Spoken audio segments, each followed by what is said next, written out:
Welcome to the Breaking Average podcast, the podcast designed to challenge you to break the mold that average has on the world. Each episode offers insights directly from those who choose to break average every day. Now for the latest insights, here are your hosts, Paul Gustavson and Barry Smith.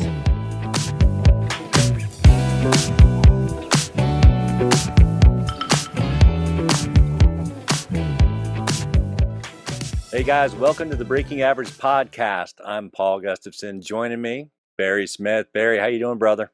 Outstanding, my friend. Always good to be in here with you.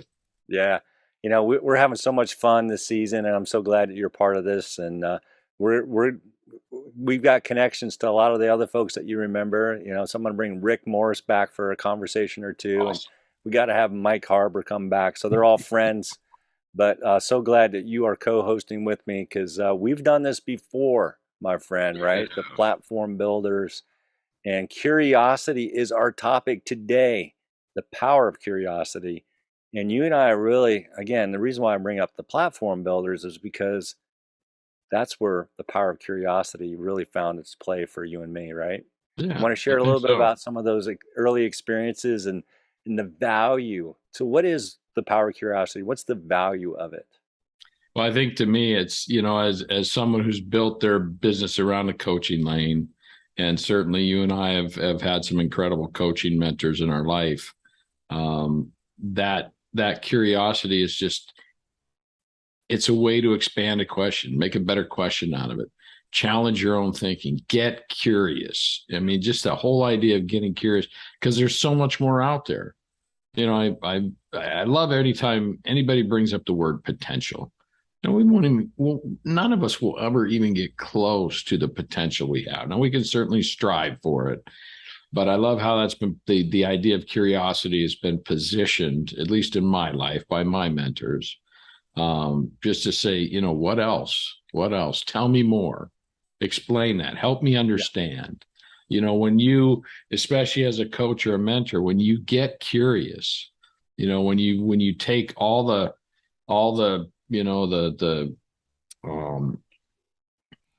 focus off of yourself and really put it on the people you're trying to add value to, really get curious about where they're at, that's when you can get in some transformational conversations. And to me, it's the backbone of coaching. Just get curious. Got to get curious, because that's where that's going to be found. That's where you're going to find those breakthroughs. That's where you're going to find, people who have now getting somewhere they've never been before, been stuck. It's all going to come out of curiosity. Yeah, and you make some great points here, and maybe a little light bulb just flickered on for me, because I've always thought that this is a powerful principle, the power of curiosity. But talk about for a second, just based on what you're sharing, when we show that curiosity to somebody else, like, tell me more. Tell me more, the curious, just exploration of understanding, of trying to curate and gather, right? Really connect with somebody else. Doesn't the power of curiosity create connection? Oh, totally. Right? In the coaching world, we refer to it as rapport, and it goes beyond coaching. Yeah. But yeah, I mean, it's how we connect. John Maxwell, everybody communicates, few connect. It's all about connecting. It's all about making people feel like they're valued, that they matter. And we do that by saying, hey, tell me more about what's going on in your world. Oh, that's so good. Makes them feel like they matter. And that's how you build that connection. That's how you build that rapport. And I think it doesn't have to be in a coaching relationship. It doesn't have to be in a sales conversation. It could be with your spouse, with your kids. Get curious. What's going on? What's a question behind the question? What's not being said that you're able to hear through that power of curiosity? Yeah, and sometimes, and I love this point, and I'm going to mention something else, because sometimes I think we buy into the myths, right? And it limits our curiosity. We're like, well, and maybe other statements like, it is what it is, right? That gets us in trouble, I think. Classic. Right? Because we make a presumption or an assumption, what they say about assuming, right? But if we stay curious, we don't fall into the assumption gap, Yeah. because that's a horrible place to be when we make an assumption and we're not curious. But if we are curious, one, it means we're humble, because there's always more to learn. Let's not pretend we know it all. We don't. If we're curious, that helps eliminate blind spots, right? Because we all have a few blind spots here and there. But if we're curious, Just a few. hey, look, we can gather more information and learn. And some of those myths, and we'll talk about some of those today, because I want to hit that. But let's also talk about, I'm focused on this, like our imagination, I think is the most powerful. I think of it as a muscle. It's the most powerful muscle we have. It can help shape the future. It is, have you ever seen like some of the more recent Avenger movies with the multiverse? Yes. Right? That I've seen. Yeah. So to me, our imagination is the ultimate multiverse. Yeah. All right. We can conjure up, think through, come up with different scenarios in our head. We can replay our past and our, the history of what we have, and come up with all sorts of narratives in terms of what we think about ourselves and maybe other people that may or may not be right. That's sort of a past and present look. We can also look at the future and kind of paint different scenarios and pathways of where we can go. And if we're not careful, two things happen. Either our imagination lifts us or our imagination limits us. Yeah, good words. And I'm like, okay, well, what can we do if we have the power of curiosity? Then we can eliminate the problem where the imagination limits you. That's what I believe. So this is so powerful to me, this idea of curiosity, because I don't want my imagination to limit me anymore, right? The narratives and the stories that we tell ourselves, it is what it is thinking and things like that. So I'll unpack a couple of these myths, and I want to get you to weigh in it. But before I do, any thoughts to bridge off that based on what I said? No, I love, you saying it is what it is. How many people in our lives are living that? It is what it is. It'll never be different. I think I'm not going to make any political statement at all, but I think there's people out there right now who just say it is what it is. It's not going to get any better. Doesn't matter who's in office. Okay. But what if, and I think this is where people get discouraged. This is where they lose hope, right? What if for 1 minute, what if we could have two political parties that got along and actually cared about the people rather than their party, right? We both heard John speak at that last event on what he thought about the debate that our former and current president went through, here a few years ago, and how never made any eye contact with the people. No curiosity, just 100% sure in their mind that they had the right answer and not willing to bend outside of that. What if there was a way, to create a situation where, the parties could work together? Well, maybe it's a bad example bringing politics into it, but to me, it's a pretty accurate one of, like you said, it either lifts us or it limits us. Yeah, and well, to the point, right?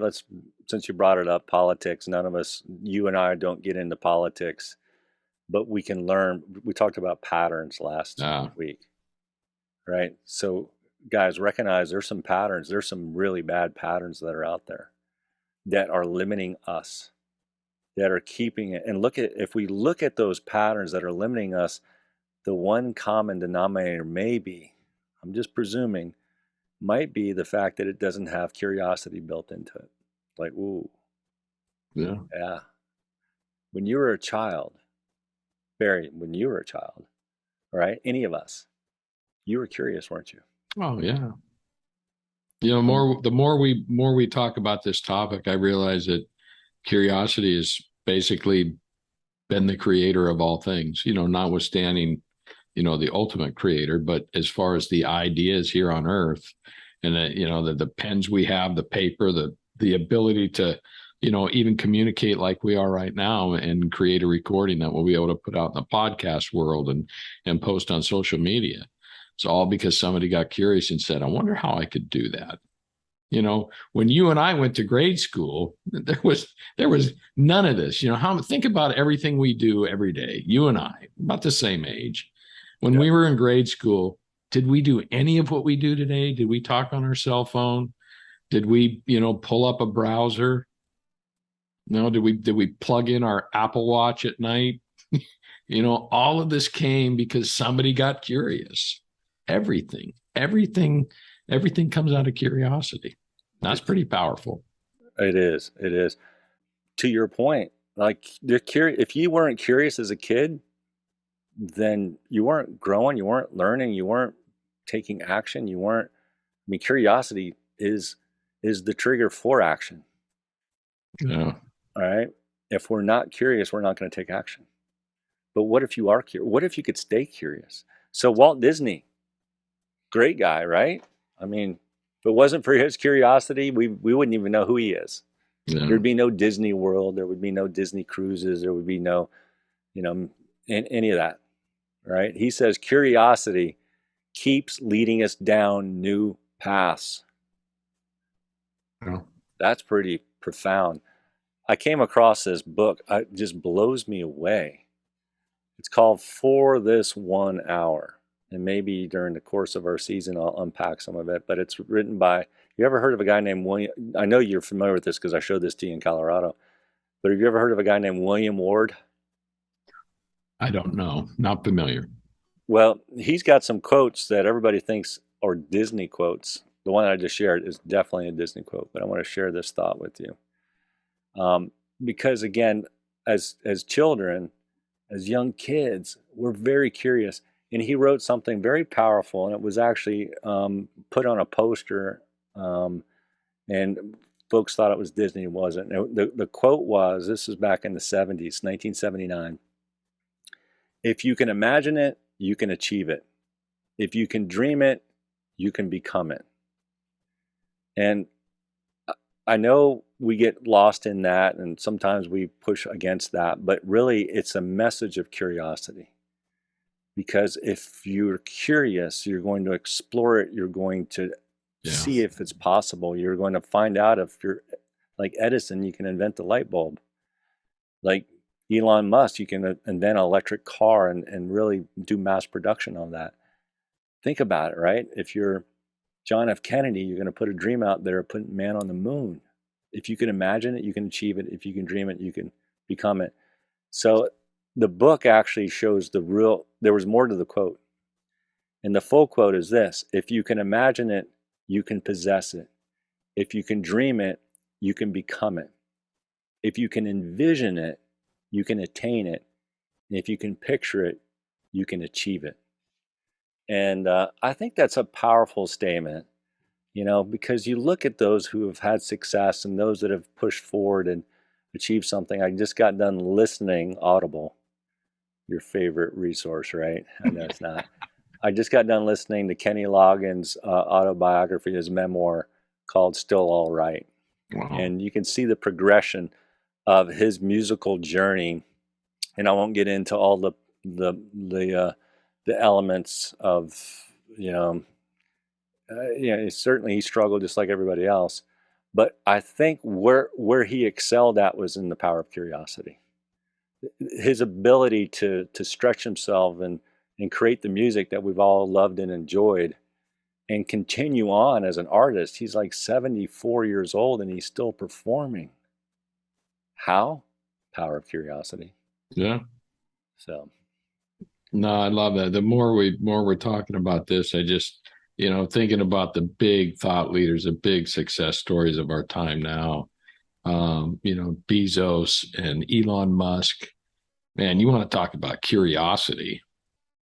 Wow. The things that Musk is doing, and even Bezos, it was this last Thursday night, the first NFL game telecast on Amazon on Prime Video. Amazing. So there, and Bezos was at the game, sitting with Commissioner Goodell, and they're just chatting away, and then Bezos is in his t-shirt, and I'm just like, yeah, okay. I wonder if I can get NFL on my network. That's pretty cool. What was the curiosity he went through? Yeah. Yeah, I remember, I remember when Amazon started, the world's largest bookstore. Yeah. I'm like, where is it? I want to see what it looks like. And that's all he did was he sold books online. No, And look where it is it'll now. never work. It would never work. So I'm going to share some myths with you real quick. Let's have some fun with this. Okay. All right. So the question that I have for you and for everybody is, what myths do you believe that might be holding you back? Here's some common ones. All right. It is what it is. Start with that one. My favorite one so far today. Yep. And you've heard the story from me. I'll make this super short. I can never tell this as good as my son. It's his story, but as a parent, as a dad, I'm going to tell it from my perspective. My son had a little bit of a struggle early on. Doctors said, don't expect him to ride a bike, roller skate, any of that stuff. Don't put him on team sports. It'll embarrass him. Like, what? Don't expect. These are guys with white lab coats that knew more than me. My son said, well, you know what? I want to try. Well, who says that I can't? Who says that I can't? So we're like, you know what? You're right. If you want to, go for it. So skateboarded, rollerbladed, pogo, all that stuff. I told you the story, right? On a bicycle, training wheels. One day I show up after work. He's riding around the yard with his bike. And I'm like, oh, that's cool. And I'm like, wait a minute, something's different. And he's hollering, he's smiling. There's no training wheels. He took them off on his own. He got curious. I wonder if I can. Yeah. And why? Because he sees patterns. Yeah. Yeah. He sees others doing it. Why not? I'm going to try it. All right. So it is what it is. Any other thoughts on it is what it is? To me, it's sad because it's not. It's not what it is. It's what it should be. What could it be? What could it be? What could it be? It's not is what it is. What could it be? And I think, again, like I mentioned earlier, so many people in the world we live in accept it is what it is. And man, you talk about putting a lid on your life. John Maxwell talks about a lid on leadership. How about putting a lid on your life? If it is what it is, then I guess this is all there is for me. To me, that's sad. It is sad. I mean, if we all subscribe to that, where would we be? We'd be living in huts, right? Sure. There would be no airplanes. Yeah, right. Still right. Be on a wagon. Maybe on a wagon. Even that was somebody getting curious. So I found this really cool quote. I'm going to share this with you. This is a blogger. I don't know him. Taylor Maines. If you're watching, listening, love to connect with you. I love this line that he shares. He says, as innocent, so this is the phrase, it is what it is. He says, as innocent as these little words may seem, they could end up having a largely a negative effect on our personal development and the way we live our lives. Oh, yeah. So, mindset and attitude. All right. How much have you and I heard about those two words? Exactly. It's all curiosity. Yep.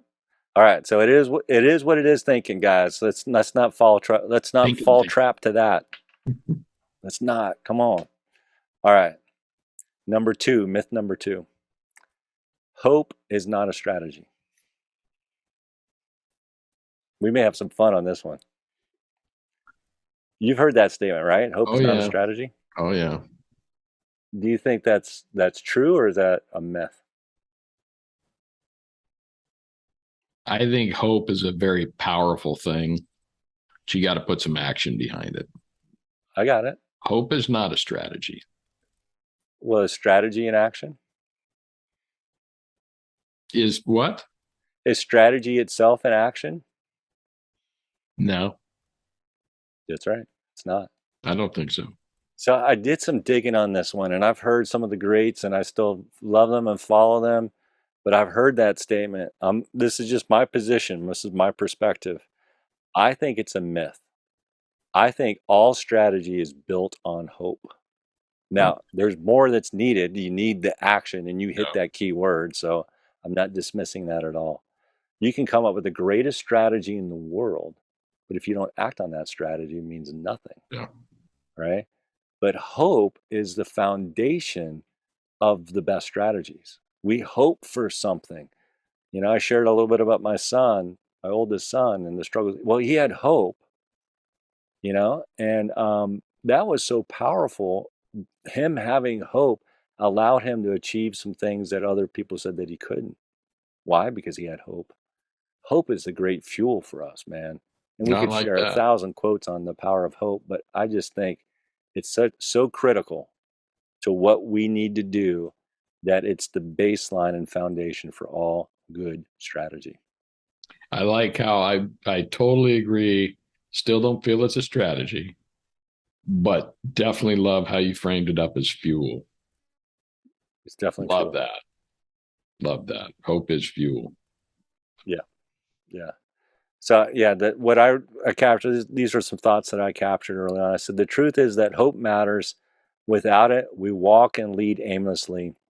Hope is the essence of the human spirit, a visionary's dream, the entrepreneur's drive, and the leader's life. We simply can't be as effective without hope. Without hope, we have little to imagine. Yeah. Well, I can see how hope can be a driver to curiosity. Yeah. Definitely. Still All not a right. strategy though, Paul. All right. So we're having fun with this. That's good. And you guys shoot us back your thoughts on hope. Is hope a strategy or not? How important is it to strategy? Myth number 3, all hope is helpful. Myth or right? So, and this follows what you're saying, actually, right? So, even though I say, hey, look, that's a myth, hope is not a strategy. In my opinion, I think it's a core component to all strategy. But the statement that's not presumed just because we might believe that hope is a component to all strategy, that all hope is helpful. I don't think all hope is helpful. I agree with you. I don't think it is either. I think there's people, in our lives that just hope for the wrong stuff. They're negative. They, maybe hope something ends, which could be a real ender. But that's their hope. So again, fuel in a different direction, right? Here's what I've discovered, and push against me if you've seen it different. Observations, looking for patterns. Hope, and this is where I struggled myself with. I love hope, but as soon as you put a date on hope, it becomes a wish. It becomes a disappointment. It's not real hope.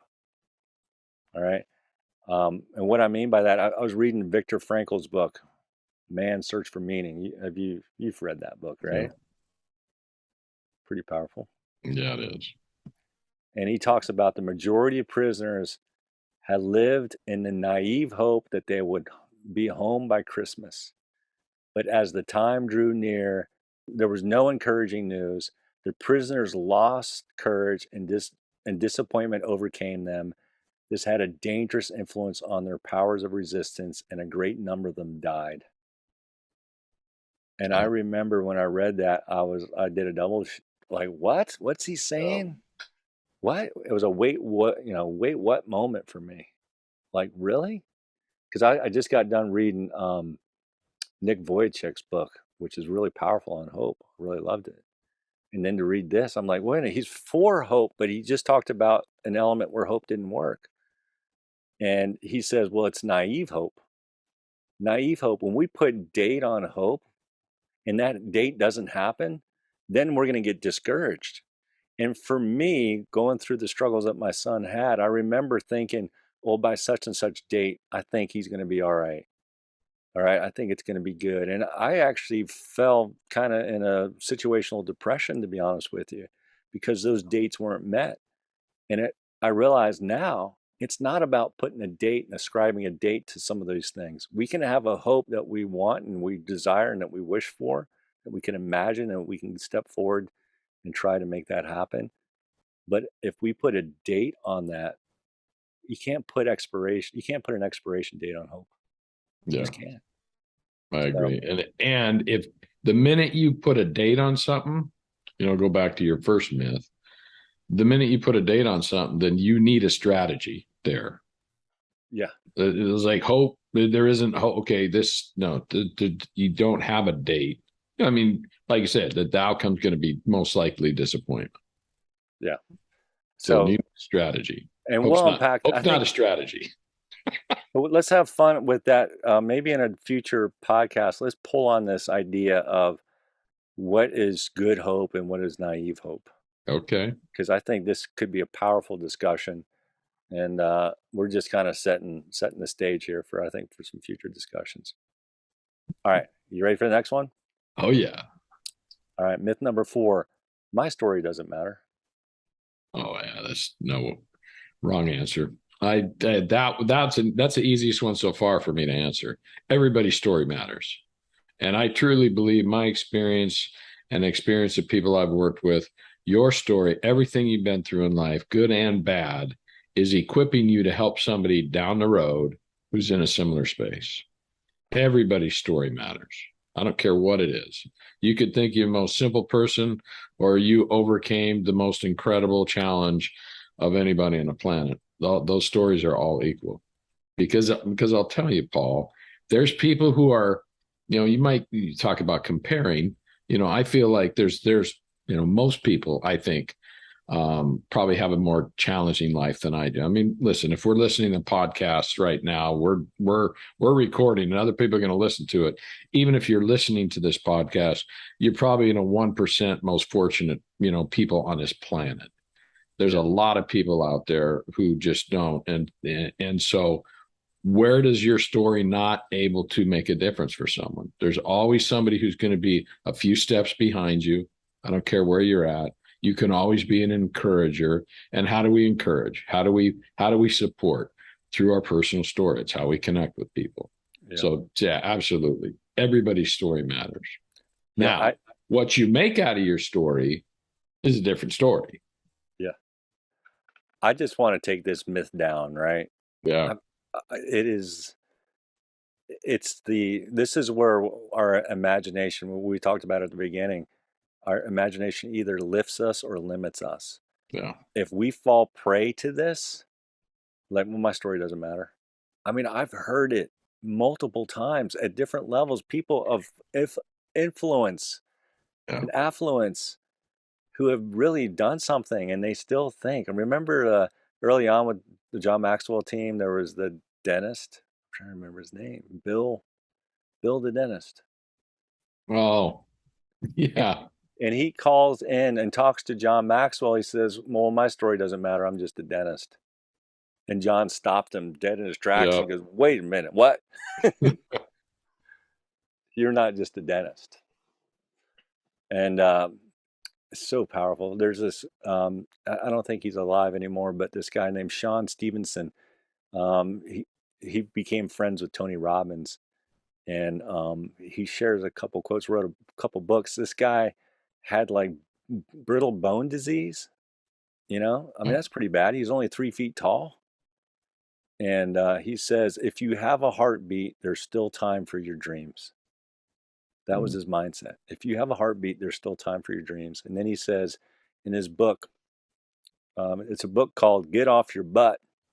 But, like how we make excuses.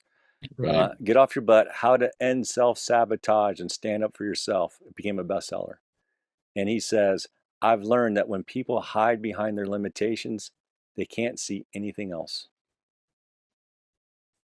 You mentioned it just a few minutes ago. You just finished Nick Vujicic's book. Yeah. There's a guy who, if anybody had a right on this planet to say my story doesn't matter, it would have been Nick. Somebody who could have said, somebody's just going to have to take care of me my whole life. I'll never be able to do anything for myself. Now, for those, for us and those who are familiar with Nick's story, that's, the furthest thing from the truth possible. But there's a perfect example of someone who could have said, my story doesn't matter. And they could have lived a life as such. but he chose big time not to be that guy. Yeah. So again, there's the extreme, right? So everybody in between, your story matters. Yeah. When we talk about curiosity, challenge yourself. Well, I'm not going to, I'll give away my challenge right now. Yeah. Who can you help? Who can you help with your story? Yeah. Somebody out there. See, I want one of the listeners, reach out to me. Tell me there's not anybody on this planet you can't help with your story. Yeah.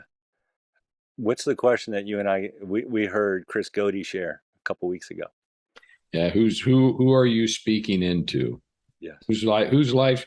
I think I heard it both ways. Who am I speaking into? I think his question was, who's speaking into your life, right? Who's speaking into your life, and what are they speaking?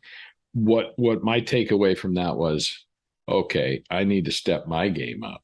I need to be real intentional on speaking positive stuff that matters into others' lives. And I kind of challenge myself, find that person, try and find that person every day. Somebody that you might just walk by, not say anything, or you hear a comment and go, maybe that person could use some encouragement.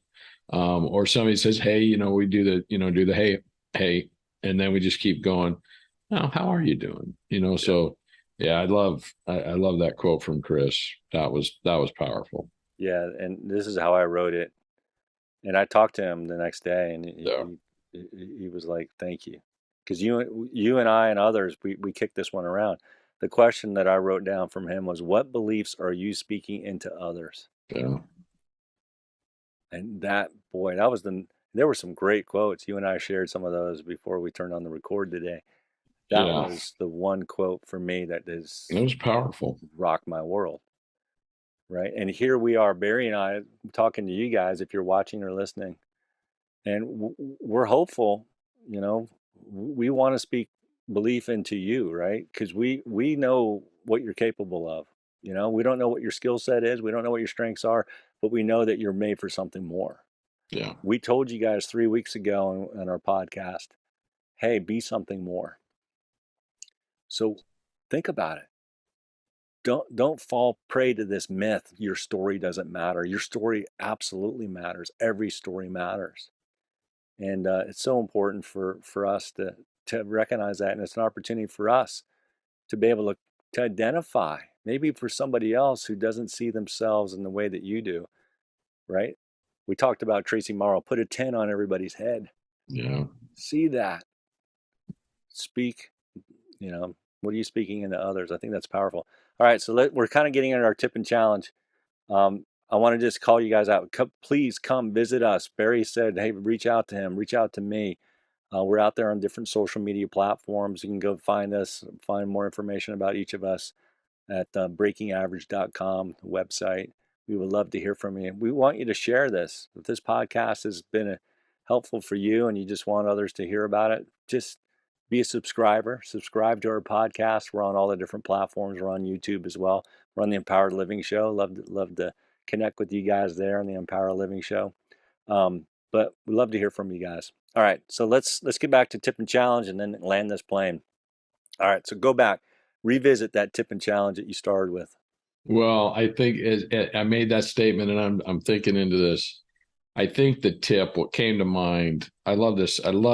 We should do a whole episode on just the power of your story. But I think back to when we first launched our Youth Max content, right? Way back in 2013, if I remember right. And I facilitated to a couple high school groups, and I use a story of your life is a book, and up until now, you've written all the chapters that got you to here. However many chapters that is, it's already written, done. Can't go back and change it. But tomorrow when you wake up, it's a blank page. So the tip is, tomorrow it's a blank page. Yeah. Right. And you have, if you're listening to this right now, and it goes for Paul and I too, at the end of the day, you get to make the decisions. Nobody's making decisions for you. You always have a decision. All right. You always are in charge of your decision. Even if you don't think you are, You got a decision how you respond, how you react. You got a decision to make. So this is not on anybody else. Whatever circumstances have come your way, that's the way it is. You still get to decide where you go from here. So tomorrow morning, when you wake up and you flip that page to that blank page, and here's the challenge, what are you going to write? Are you going to write something that makes a difference? And how curious are you going to get in doing that? Get curious about who needs to hear your voice. Get curious to who needs a hug. Get curious to who needs some support, who needs some mentoring, who needs some coaching, who just needs to know that they matter, who needs a phone call, who needs an email, who needs a text. Get curious about what opportunities are out there for you to make a difference and make your story matter more, because it already matters. But get curious about what you can do as your challenge. That includes you, Gustavson. Yeah, man, back at you. I love that. Boy, I should just drop the mic. There it is, guys. Tip and challenge, Barry. Challenge accepted. I'm going to pursue that, right? I'll just share a couple thoughts just to compound onto that, just to add to it, just to complement what Barry's saying, guys. Your story does matter. Barry said, go back and kind of look at the progress that you've already made. Look at the gains in your life. Celebrate that success. Yeah. Right? We see gaps like, oh, I'm not this, I'm not that, I'm not this person, I'm not that person, I'm not there yet. What? Stop. Okay, yes, there's gaps. There's blind spots too. But guess what? There's gains. There's things that you've made some progress. You have made some progress. I don't know who the poet is, but there was a poet who said, what you've experienced, no power on earth can take from you. You've come from a spot, a place. You were once a lowly little child, and with just only you had was the power of curiosity. That's all you had when you were born. But look how far you've come. And that power of curiosity is still in you. It's still in me. It's still in Barry. Leverage it. Use it. Stretch yourself. Don't give up hope. Don't fall prey to any of these myths. Move forward. Your story matters. And I'm telling you guys, it'll make a difference. Yeah. All right, Barry. This has been so much fun. No, great topic.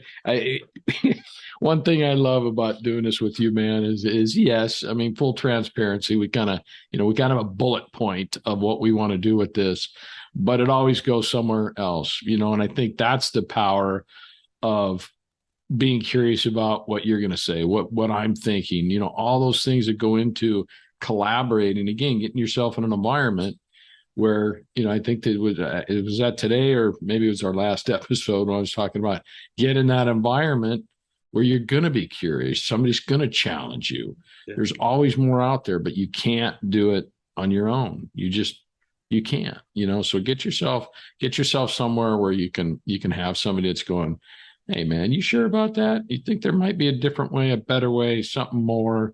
Yeah. I know that's been a huge difference in my life, and Mr. Paul Gustavson, you've been one of those guys for me. So thank you for that. Yeah, so good. You know what the image was that just flashed in front of me as you were sharing that? I'm scared to know, but lay it honest. It's pretty interesting. And I'm like, wow, okay, yeah. Do you remember the World Book encyclopedias? Oh yeah, baby. I love those things. Yeah. And I mean, there was other books in the house. I don't remember any of those. I remember the World Book the World Book Encyclopedia. Well, there was no internet, dude. That was our reference guide for all the reports we had to do. That was it. Phenomenal. I would much rather spend time in the living room than the library looking through that encyclopedia. I love that, because that's our curiosity took us there. We couldn't Google anything back in the 70s and 80s, man. We couldn't Google it. Right? It was the original Google. Yeah, it really was huge. It opened up my awareness. It was like, wow. And guys, let's get curious. Yeah. Let's get curious. Stay curious. Stay hungry. Sounds like Steve Jobs quote. It probably is. There you go. Hey guys, thanks for watching the Breaking Average podcast. We would love to hear from you. Again, just visit us, breakingaverage.com, and join us next week as we hit another power. And we'll unpack that for you. here in just 7 days. So come back, visit us again, but give us some feedback on this one. Power of Curiosity. Let's go make a difference. Take care, everybody.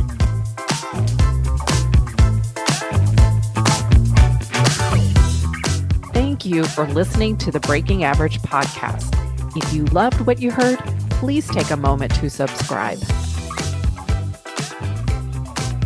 This show was produced by R Squared Multimedia.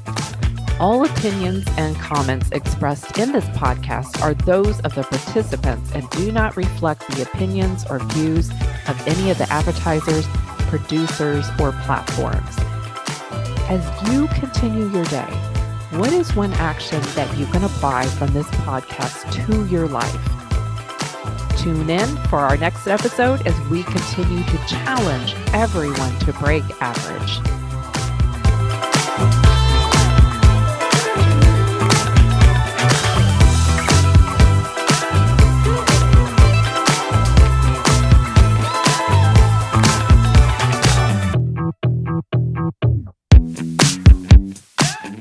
All right.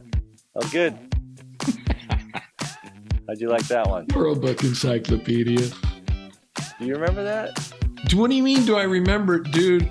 That was so When cool. I moved out here, and I'm almost ashamed. No, I did give them away I gave them to a buddy. So I still had them before I moved out to Florida. I still had the set that I grew up with. Yeah. And obviously I never went in it, but I could not get rid of it. I could not throw it away. So actually, one of the guys that I worked with for about 15 years, One-Eyed Dan, got kicked by a cow and lost an eye. But he's a genius guy, very high IQ, just loved being a construction laborer. Yeah. But both his parents were educators. And this dude knew everything. But he really challenged his kids the same way he was challenged by his parents.